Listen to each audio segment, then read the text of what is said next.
this is really important, and this is what we're watching in terms of S&P 500 and buying beta versus not buying beta. So what happened is, we'll start with Friday, right? Friday, VIX was at 15 and it went all the way up to 18.86, okay? That's not above 20. That's good. Like, if basically the VIX failed at 20, right? And that's when we were signaling, okay, yes, this was a big breakout in the VIX, but we're not seeing anything too crazy. Next day on Monday, right, VIX went up to 19.82, but then it failed again towards 17.31, but then went back up to 19.17. Still though, it's not above the 20 level, because what would happen is, if it got above 20, that's when you'd start to see the VIX go up towards 25 and so forth, and that's when you would start to see a broader market drawdown, okay? Currently, the VIX is at 19.89, and that's really the number to be watching, because if you start to see this number go towards 20, 25, that's telling you that the market's buying those short-dated Nvidia puts, right? And that short-dated vol curve, the number for Nvidia will start to show 2025.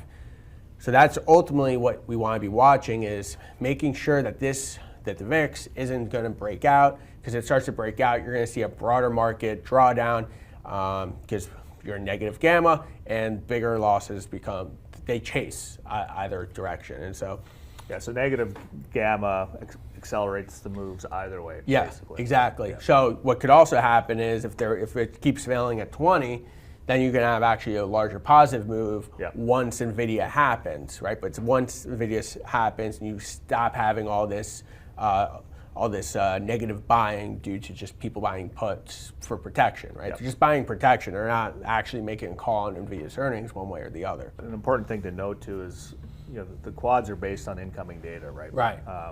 And we have had, which is, I guess, typical for a quad 4, slowing economic data. Yeah. And so now everybody's talking about slowing growth, right? Right. And that's sort of what happens in a quad 4 environment. But it is something to watch, because if growth starts to slow incrementally because of fiscal reasons, unemployment spiking, or whatever, these quads will shift. It's not us changing with the wind, it's us changing with the incoming data. Exactly. And what would show us first of that changing wind would be like the signals, like a VIX breakout, more large cap tech going to bearish trend. That's all going to tell us those changing winds before it actually gets reported. And so that's why we're really watching the VIX level line of if it's going to break out above 20, and we see just a longer period of negative gamma.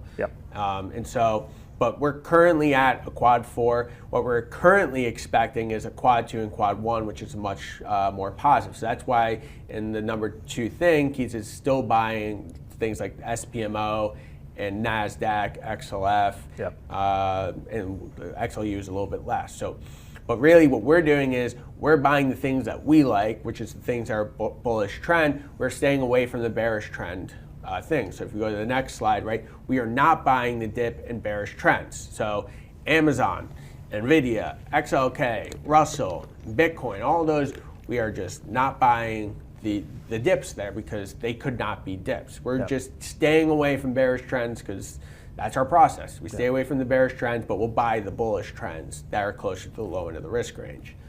And very important is quad 4. Quad 4 is definitely hitting the crypto market, because all Bitcoin, Solana, Avalanche, and Doge, all bearish trend.